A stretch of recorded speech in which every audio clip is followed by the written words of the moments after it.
Soy Axel Kaiser y me gustaría invitarlos a conocer la obra de Luis Poblete que se introduce en este video. Una pintura simplemente magnífica, como pocas cosas que se hayan producido en los tiempos recientes en Chile, sino como ninguna que se haya producido en arte y en literatura en los tiempos recientes en Chile. Apuntando a rescatar la memoria de víctimas históricas silenciadas por las narrativas oficiales que se han instalado en muchas partes. Víctimas del comunismo, víctimas del marxismo, del odio, víctimas inocentes, en este caso una mujer joven, brutalmente ultrajada y abusada por supuestos luchadores populares en la década del 70 en Chile, a principios de los 70. Luis Poblete no realiza su obra con un ánimo reivindicativo, él mismo era un hombre de izquierda, sino que intentando elevar los niveles de conciencia entre los chilenos, para que algo de esa naturaleza y todo lo que ocurrió después en la historia del Chile no vuelva a suceder. Por lo tanto, vean el video, medítenlo y compártanlo lo más posible, porque de trabajos como ese depende que configuremos una memoria histórica honesta y lo suficientemente poderosa y elevada como para evitar repetir las mismas tragedias en el futuro que nos destruyeron en el pasado. Bienvenidos. Hoy tengo el honor de presentar junto con mi hermana Vanessa y mi hermano Axel la obra de un gran artista chileno que conmemora a Antonieta Machel, una persona prácticamente desconocida fuera de ciertos círculos en nuestro país y que vivió una de las situaciones más espantosas que puede vivir una mujer. Un grupo de hombres armados, protegidos por el Estado, que ingresaron a su casa, la violentaron sexualmente, en manada, le quitaron su propiedad, ella sola, abandonaron después el lugar de los hechos y ella se quitó la vida. Esto no sucedió después de 1973, esto sucedió antes de 1973. Y no es un caso aislado o único en la historia de nuestro país.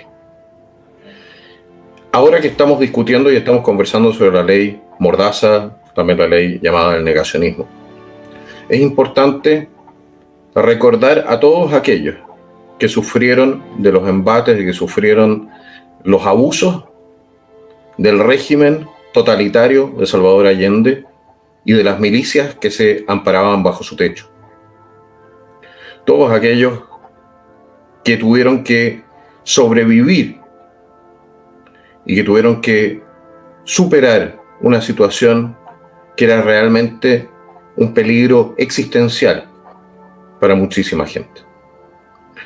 En la creación de este cuadro, de esta obra de arte, entra mucha compasión, entra mucha lástima, entra mucha empatía, entra también sed de justicia histórica, dado que se le hizo justicia personal a los hechores. Esa justicia histórica que nos niegan aquellos que pretenden tergiversar la verdad, que pretenden amputarle una parte para hacerla servil a sus intereses políticos. Este cuadro y su generación a mí me han tocado profundamente y les recomiendo con todo mi corazón el ver el siguiente video de su generación. Le quiero agradecer, por tanto, al artista, al zángano, a Luis Poblete, por todo ese arte, por toda esa emoción que le ha puesto a este trabajo. Vanessa. Yo también le quiero agradecer a mi forma, me alegro que estemos los tres hermanos presentando esta gran obra. Y mi forma es a través de un texto que escribí para introducir también la creación de Luis, la memoria de Luis, la vuelta a la vida de la viuda Antonieta Machel.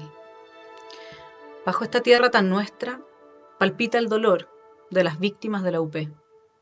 silenciado, mutilado por una historia contada a favor del olvido, de una repartición injusta de los derechos humanos. Ellos, los adalides de la igualdad, ellos los que rasgan vestiduras solo por quienes sufrieron en su sector. Ellos han triunfado. El olvido ha desplegado su manto en las mentes de las nuevas generaciones y ya nadie tiene ojos para ver la herida de nuestra memoria. Nadie tiene voz para narrar lo sucedido a las víctimas de un proyecto totalitario que jamás fue elegido por las mayorías, que quiso imponerse a sangre y fuego, jugando con los estómagos vacíos de millones de chilenos que vivieron esos años con la ilusión de tener la suerte de que tras una larga cola, todas esas colas que adornaban los almacenes pudiesen llevar algo que calmara la angustia en sus famélicos estómagos. Nadie tiene tampoco el coraje de abandonar el discurso políticamente correcto por las víctimas olvidadas, víctimas de un país dividido por el odio y ese resentimiento que bien saben sembrar los amantes de la humanidad, siempre dispuestos a matar de hambre, a torturar, a aniquilar a punta de bayonetas a su enemigo objetivo, todo por amor a la humanidad. ¿Nadie? ¿No queda nadie? Las fibras de nuestra frágil memoria, latiendo bajo tierra, pulsando y tensionando al artista que no olvida, al artista que devuelve a la vida, Luis Poblete, mi querido zángano, resucita con sus reflexiones y pinceladas del pasado, nuestro pasado, suprimido en las mentes de los jóvenes, anulado en la memoria de los viejos, amordazado por el triunfo de los negacionistas. Esos mismos que hoy quieren terminar por amordazarnos a quienes nos negamos a olvidar. Gracias Luis Poblete por revivir a Antonieta Machel, víctima de la UP, una de las tantas. Gracias por traerla nuevamente en su forma más bella. Caminando por su fondo La Tregua, así se llamaba su fondo, La Tregua. Haciendo las paces con la vida. Esa que ella misma se arrebatara luego que militantes del movimiento campesino, revolucionario y el MIR, luchadores por la justicia social, abusaron sexualmente de ella en manada. Madre, mujer de esfuerzo, inocente, olvidada, después de los abusos se suicidó. ¿Dónde está el memorial que le hace justicia? Silencio. Silencio quebrado por Luis Poblete y quienes tengan ojos para ver, y oídos para oír, y memoria para recordar. Gracias, Luis. Quedan todos invitados a ver este tremendo trabajo.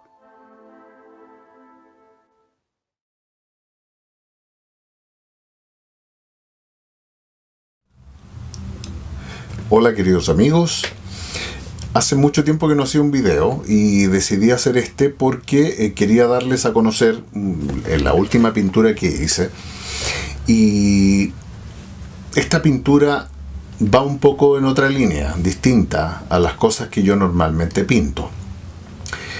Por lo general a mí me gusta que mis cuadros retraten cosas bastante bellas, cosas que sean muy agradables de pensar, de ver. Sin embargo, este cuadro está basado en un hecho horrible, en una cosa muy terrible, y lo hice porque es un cuadro que yo me debía hace mucho tiempo que yo quería hacer esta pintura. Cuando conocí los sucesos sobre los que se basa, quedé con la idea de que yo tenía que hacer alguna versión mía con respecto a eso. No sé si habrá otras, pero quedé con esa idea de hacer una pintura con respecto a ese suceso. Y como no es algo bello de mencionar ni de destacar, me gustaría hacer una advertencia a los niños, porque yo sé que a veces mis videos los ven niños y tengo alumnos que son pequeños. Me gustaría pedirles que dejaran el video hasta acá y no siguieran viéndolo, porque me gusta hacer esa advertencia. Esto no es algo que los niños deban escuchar, a mi juicio. Son cosas dolorosas, Por lo tanto, me gustaría que si están viendo este video, lo dejaran hasta acá, vieran mis pinturas posteriormente y ojalá puedan ver mis videos cuando traten de cosas bonitas, cosas bellas. Pero esto no es algo que yo quisiera que los niños escuchen, por lo tanto me gustaría que lo dejaran hasta acá.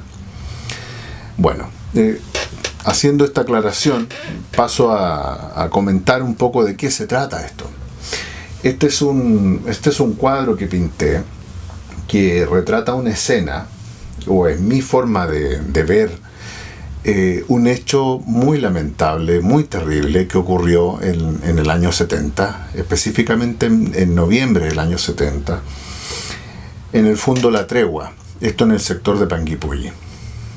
Me refiero al episodio de la viuda de Recalcati, Antonieta Machel. Ella es una mujer de origen italiano que llegó a Chile con su esposo, y acá en Chile fundaron en el sector de Panguipulli lo que se llamó el Fundo La Tregua, ¿ya? Bueno, posteriormente ella enviudó y era una mujer que al año 70, cuando ella muere, tenía 40 años más o menos. Entonces, siendo viuda, tenía 3 hijos. Y quizá sería bueno dar el contexto de cómo ocurre esto, de qué es lo que estaba ocurriendo en el país en ese momento. Gracias a los gobiernos de Frei y de Allende, acá se estaba dando lo que se llamó la reforma agraria.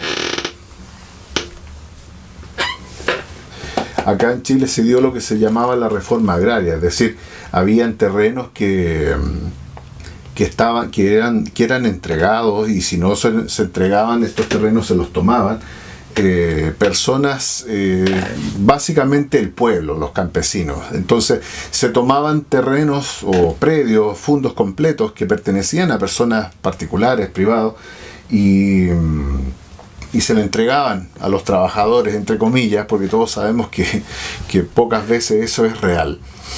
Entonces, esto se empezó a dar como algo normal, como una cosa cotidiana. Quizá para los jóvenes de ahora esto suene muy extraño, es decir, para nosotros la propiedad privada es algo que damos por hecho. O sea, nadie en este momento cuestionaría que si algo es mío, que venga alguien y me lo quite, salvo que sea un ladrón. En este caso nosotros lo vemos como un acto de delincuencia, pero para nosotros no existe hoy esa figura de que el Estado te pueda avalar a alguien que venga a quitarte parte de lo que es tuyo, con una motivación, digamos, de reivindicación de justicia. Nadie puede quitarte tus cosas asumiendo que es porque tú tienes más que él. Eso hoy en día no existe, porque está garantizado en nuestra Constitución por un montón de aspectos que para nosotros entonces hoy sería inconcebible que alguien venga y se tome tu casa o se tome un terreno que es tuyo. Entonces, esto de la reforma agraria básicamente era poner fin a lo que nosotros conocemos como la propiedad privada, ¿ya? Entonces surgen algunos movimientos. En este caso surge el MIR, el Movimiento Izquierdista Revolucionario, al mando de Miguel Enríquez, que es el padre de un candidato a la presidencia actual. Y este señor, muy revolucionario, o sea, promovían la lucha armada para todos sus fines. O sea, en ese mismo contexto se crean los famosos MCR, que eran los movimientos campesinos revolucionarios, y estos movimientos tenían como objeto comandar esas acciones para tomarse estos predios. Entonces eran agrupaciones, eran células más o menos grandes. Yo no podría hablar de una célula en realidad, porque estamos hablando de grupos de 20, 30 personas que estaban armadas, porque esa era la idea, digamos, lograrlo, era a través de la lucha armada, tomarse estos predios y dejárselos al pueblo, entre comillas. Entonces se hicieron muchas tomas de terreno. Surge entonces la figura de José Gregorio Liendo Vera, también conocido como el comandante Pepe. José Liendo Vera, comandante Pepe, es una persona muy joven. O sea, tenemos que pensar que en este momento estamos hablando de cabros de 25 años. Entonces, sin embargo, tenían una conciencia revolucionaria muy fuerte, y este señor, que era un estudiante de agronomía, comienza a comandar estos grupos. Tenía un grupo más o menos como de 30 personas, y él protagonizó varias tomas de terreno, de campos completos, y provocando algunas muertes incluso de dueños de estos campos que no soportaron este dolor de que venga un grupo y te quite lo que es tuyo. Gente que murió de ataques al corazón, qué sé yo, y de otras muertes más o menos misteriosas. Y todo esto avalado por el Estado, es decir, estamos hablando del gobierno de Allende. Entonces, este señor comandó estos grupos y fundó una empresa maderera en el sector de Panguipulli. Entonces, incluso desde el gobierno se asombraban y veían con buenos ojos lo bien que había funcionado esta empresa maderera. Y claro, si tú fundas una empresa, normalmente el problema que tú tienes para tirarla para arriba es que tienes que arriesgar capital. Y tienes que luchar contra la competencia. Y tienes que tener buenos trabajadores. Bueno, acá este señor tenía todo eso gratis. ¿Por qué? Porque los recursos que explotaba esta empresa maderera eran los propios que se obtenían de los terrenos que tú te habías tomado. Es decir, tú no tenías que comprar materias primas porque tú ya te las habías tomado y eran gratis. Por lo tanto, a mi juicio, hacer surgir una empresa o hacer florecer una empresa en la cual tienes todo gratis y te lo están dando, no es gran mérito en realidad. Sin embargo, claro, él lo hizo usando sus conocimientos de agronomía y todo eso. Y tenía trabajadores y tenía... Bueno, muchos trabajadores de estos fondos se oponían incluso a estas acciones porque sentían cariño, simpatía por sus patrones, o bien porque consideraban que era injusto, sin embargo, y que no era malo el trabajo que ellos tenían. Sin embargo, muchos terminaban obviamente plegándose a estas revoluciones porque, claro, no te queda otra. Entonces, en ese contexto, José Liendo ya estaba al mando de esta empresa y tenía en sus manos gente armada para poder atacar estos predios.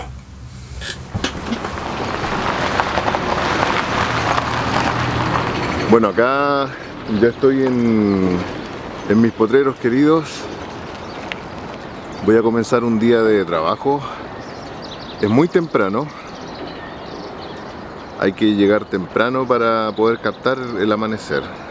El amanecer, pero primero, no a las 11 de la mañana como acostumbran ser mis amaneceres. De hecho, yo siempre bromeaba con esto. Yo decía que cuando muriera me gustaría ser recordado como un pintor de atardeceres. Pero no porque me gustaran más, sino que nunca fui capaz de levantarme para pintar un amanecer. Pero bueno, acá estoy. Y es muy bonito estar acá a primeras horas de la mañana.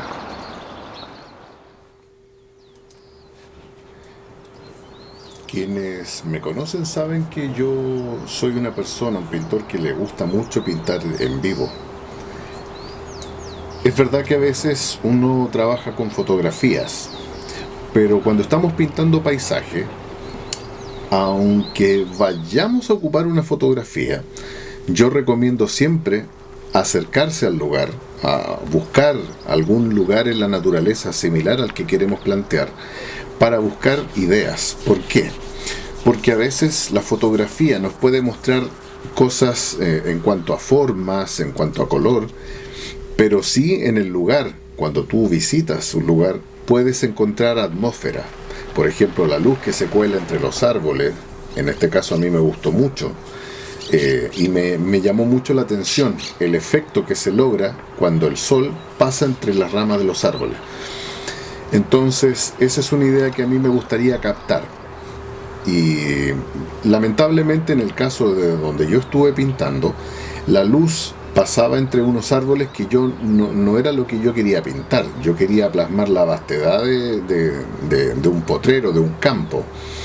Entonces los árboles que yo capté no tenían esa luz, sin embargo tenían una bruma, una niebla, que me gustó mucho también y me impactó.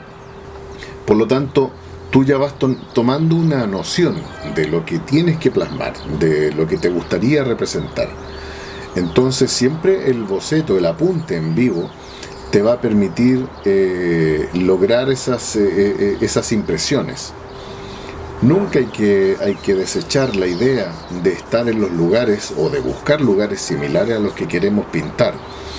Y en este caso a mí me sirvió bastante. Hay cosas que tú decides acentuar, hay luces que te gustaría encontrar en tu pintura, y eso tú lo logras cuando estás visitando el lugar.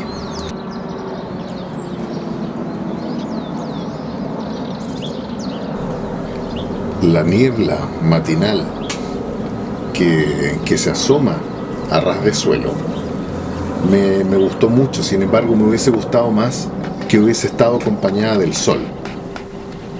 Entonces son dos cosas que por lo menos en el lugar que yo visité no se dieron simultáneamente.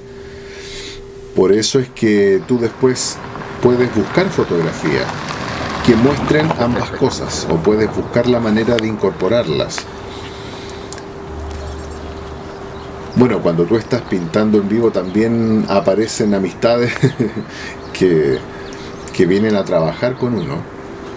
Son muy curiosos los animalitos, por eso yo siempre trato de andar con algún trozo de pan, con alguna galleta, algo para poder darles cuando salgo a pintar. A veces llegan varios, pero es una de las cosas lindas de pintar en vivo.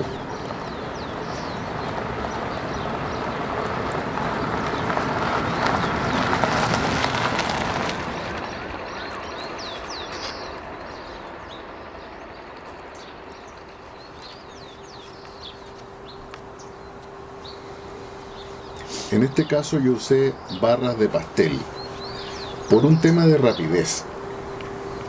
Como el amanecer es algo que ocurre tan rápido, no quería perder tiempo armando pinturas, armando colores. En el caso de las barras de pastel ya tienes hecho ese paso, y por lo tanto puedes trabajar con mayor rapidez. Ahora, en este caso el sol empieza a asomarse y empiezan a cambiar los colores. Entonces yo quería captar el sol también, el sol de la mañana. Sin embargo, ese sol hizo que se fuera la bruma, la niebla. Así es que también llega un punto en donde tienes que dar por terminado el ejercicio, porque ya captaste las atmósferas que tú querías. Ya te diste cuenta qué es lo que quieres incorporar en tu pintura. Entonces esto debe quedar como un ejercicio muy sencillo, muy simple. No buscar hacer una obra de arte final, y ya tienes que empezar a pensar en darlo por terminado. Como les decía, el sol, cuando ya empieza a caer sobre el campo que estás pintando, los colores son muy distintos. Por lo tanto no vale la pena tratar de modificar el mismo cuadro, a no ser que quieras hacer otro. Pero como este no es mi objetivo, hay que dar los últimos toques y empezar a pensar en terminar este ejercicio. Hay pintores que toman notas.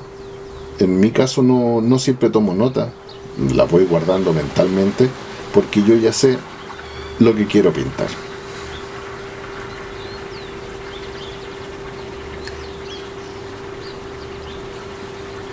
Estos potreros han sido mi inspiración durante mucho tiempo. Me gusta venir a distintas horas, tomarme un café, porque es muy bello estar en contacto con la naturaleza. Ahora, cada vez hay más industrias, casas, y estos potreros se han ido perdiendo. Sin embargo, todavía queda naturaleza, y yo voy a seguir viniendo mientras pueda.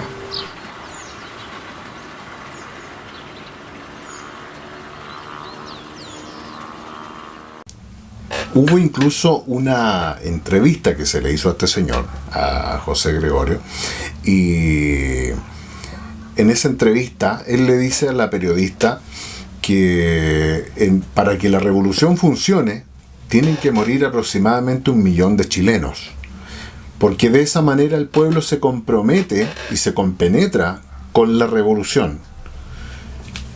Estamos viendo que los chilenos nunca hemos tenido esas ideas tan radicales. El chileno se caracteriza un poco por ser más dócil, por ser más dado al trabajo, dado no a revoluciones. Yo siempre he considerado que estas cosas están más vinculadas a gente del trópico, gente de sangre más caliente, quizá. Pero eso no quita que muchas veces la gente se contagie de esas ideas. Bueno, él tenía muy dentro, lo mismo que Miguel Enrique, tenía muy arraigadas esas ideas de la violencia, de revolución, de matar y para lograr el objetivo final, que era la justicia.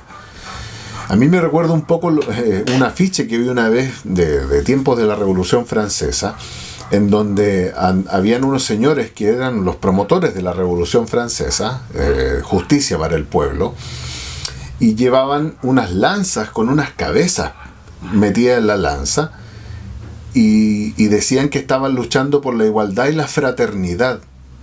Entonces, claro, es un contrasentido a veces natural en estos movimientos revolucionarios, que son capaces de unas atrocidades enormes en pro de la justicia, de la igualdad. Entonces, ¿qué ocurre? El 29 de noviembre de 1970 hay un grupo, un pelotón de este señor del comandante Pepe, que llegan al Fondo La Tregua de Antonieta Machel. Como yo les decía, ella era viuda. Entonces llega este pelotón y se toman el fondo de ella. Ella estaba sola. Entonces, ¿qué hace este grupo?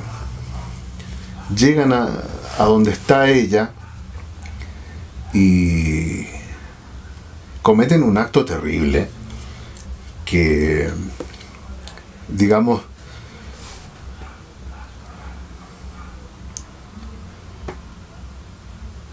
todo el grupo, todo el grupo de revolucionarios la llevan a un lugar de la casa y proceden a violarla por turnos, todos. Ese grupo de hombres, algunos jóvenes, otros deben haber sido mayores, sin embargo se turnan uno por uno para violarla en forma terrible.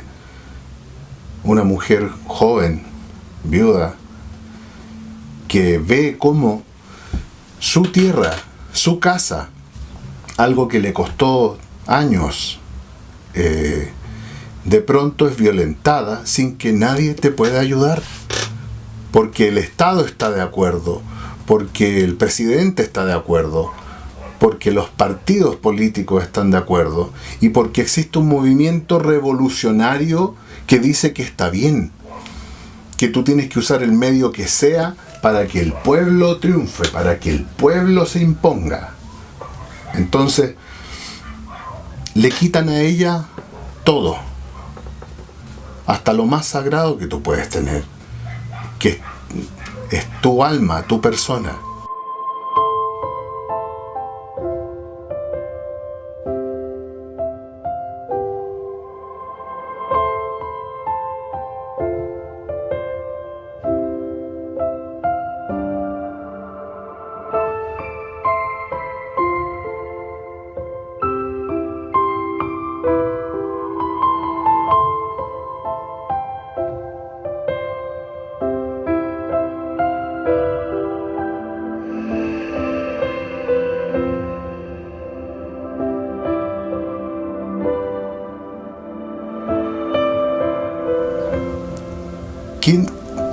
Yo ni siquiera me puedo imaginar qué puede pasar por la mente de una mujer que le fue arrebatado todo de esa forma tan vil, tan terrible. ¿Qué puede pasar por la mente de una persona así, que toma esa decisión de preferir irse de este mundo para no seguir sufriendo las consecuencias de eso, de ese ataque tan cobarde? Y bueno, este grupo revolucionario del pueblo, de la justicia, siguen su labor de tomarse más predios y seguir viviendo a costilla de la gente, del trabajo de la gente. ¿Y qué ocurre? Bueno, todos sabemos que el gobierno de Allende terminó en forma abrupta debido al golpe militar. Y como el comandante Pepe continuó en ese sector, siendo un foco de rebelión popular y revolucionaria, entonces, ¿qué ocurre? Desde acá de Santiago se da la orden de terminar con ese problema que está ocurriendo allá. Mientras tanto, el comandante Pepe, ¿qué hizo? Hizo algunas acciones armadas. Por ejemplo, ellos atacaron atacaron un retén policial y le gritaban a Carabineros que se unieran a ellos, y Carabineros dijo no, que Carabineros no se rinde, y le dieron pelea. Entonces, ese asalto al retén El Tume fue una de las gotas que derramó el vaso, y desde acá de Santiago se da la orden de ir a tomar estos grupos que estaban comandados por el comandante Pepe.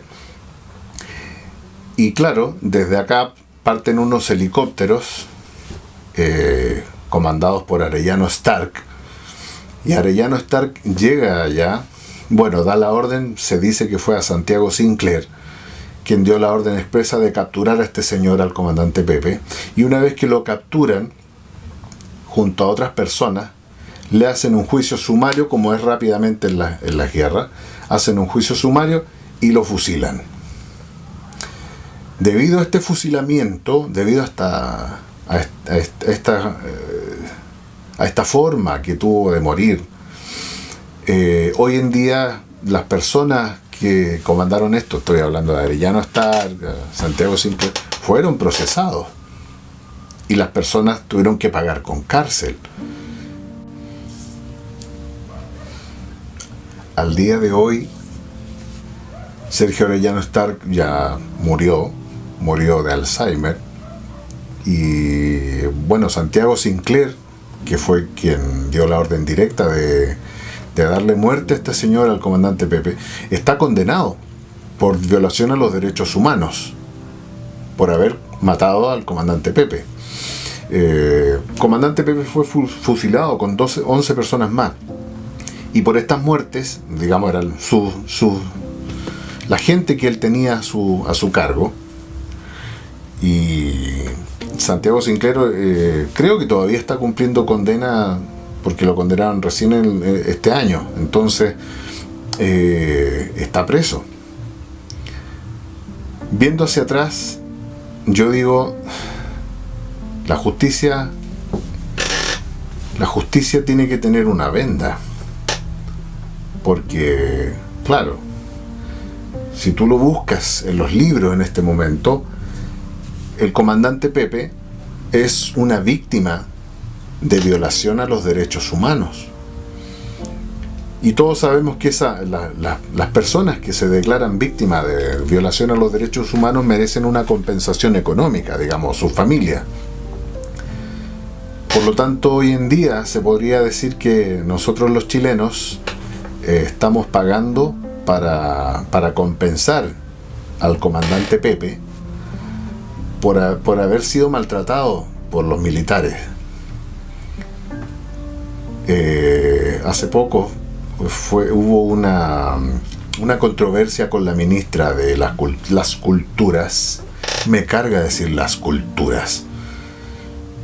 La ministra de la cultura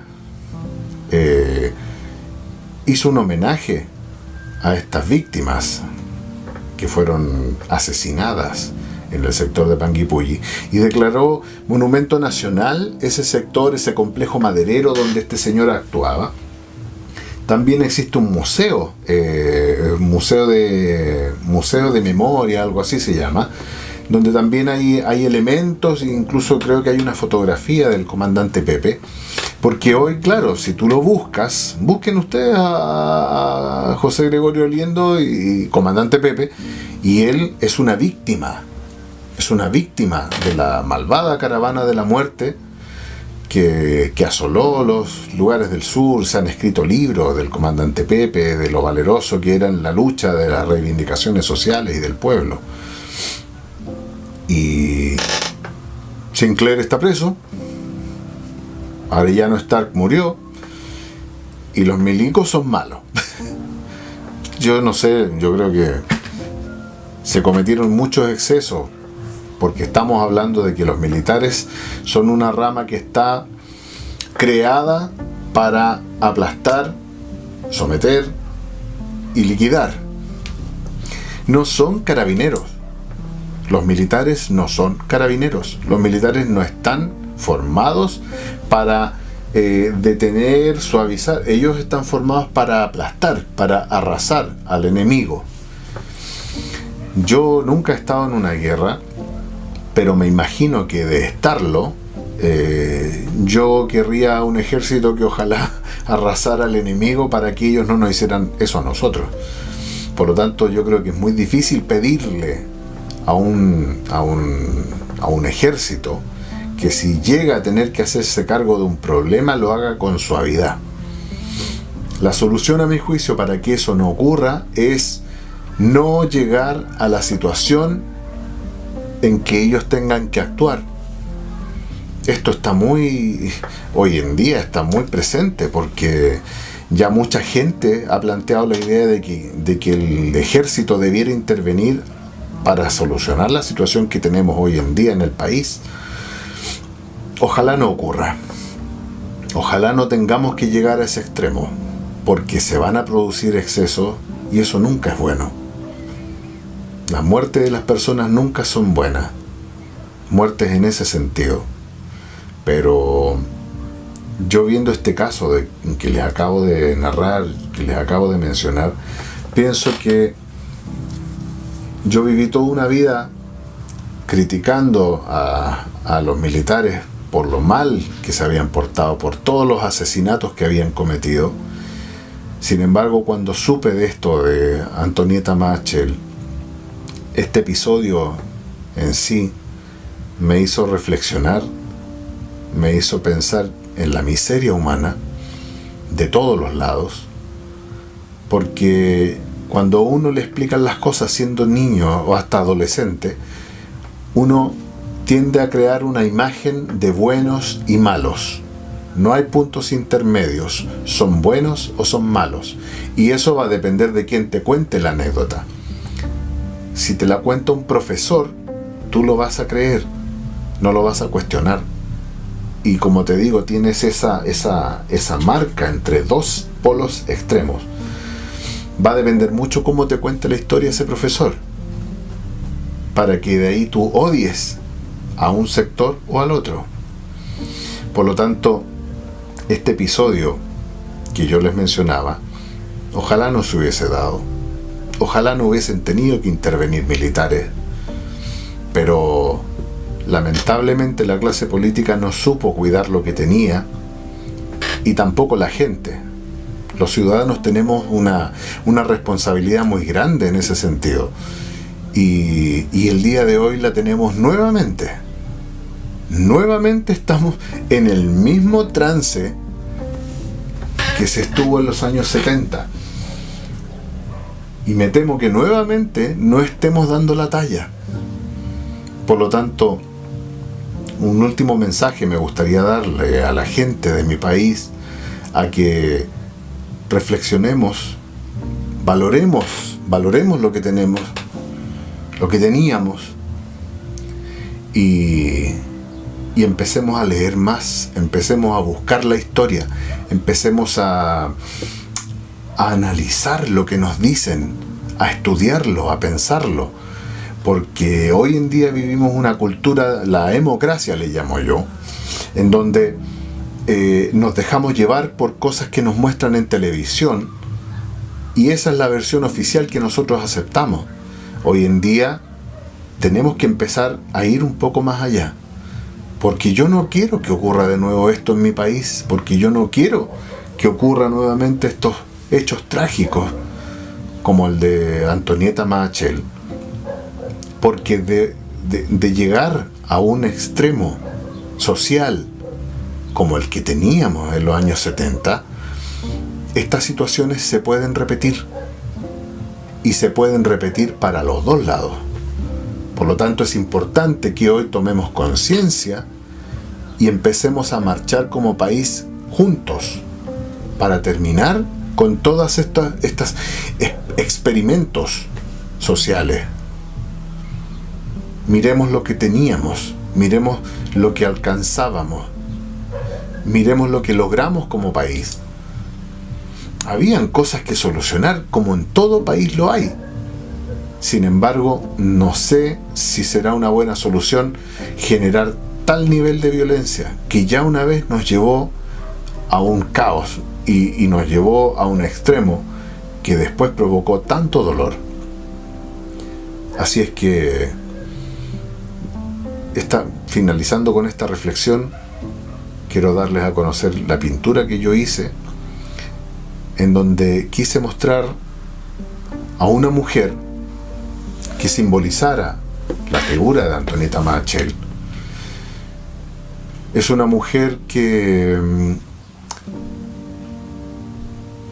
recorre un campo cualquiera, pero está recorriendo este campo mirando hacia el amanecer, quizá como un espíritu, quizá como un alma pura que no merecía sufrir y que sin embargo quiere recuperar un poco de lo que era suyo, recorriéndolo quizá por última vez.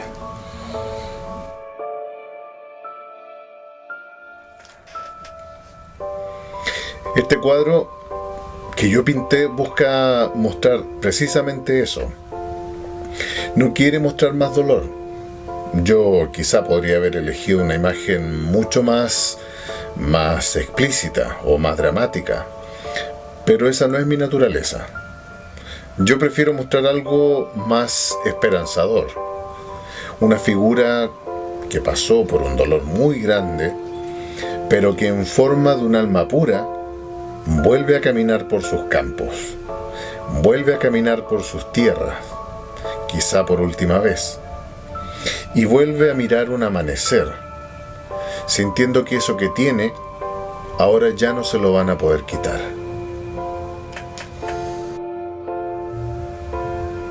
Así que este es mi cuadro en honor a la viuda de Recalcati, señora Antonieta Machel, que no ha tenido el homenaje merecido. Esta es mi forma de hacerle un pequeño homenaje, muy humildemente, para recordarla y recordar que la intolerancia, la falsa noción de igualdad, la falsa noción de justicia, muchas veces está en manos de quienes menos están dispuestos a honrarla. Este es un pequeño homenaje para doña Antonieta, que Dios la tenga en su gloria y que ojalá un poquito de ella haya logrado quedar en mi cuadro.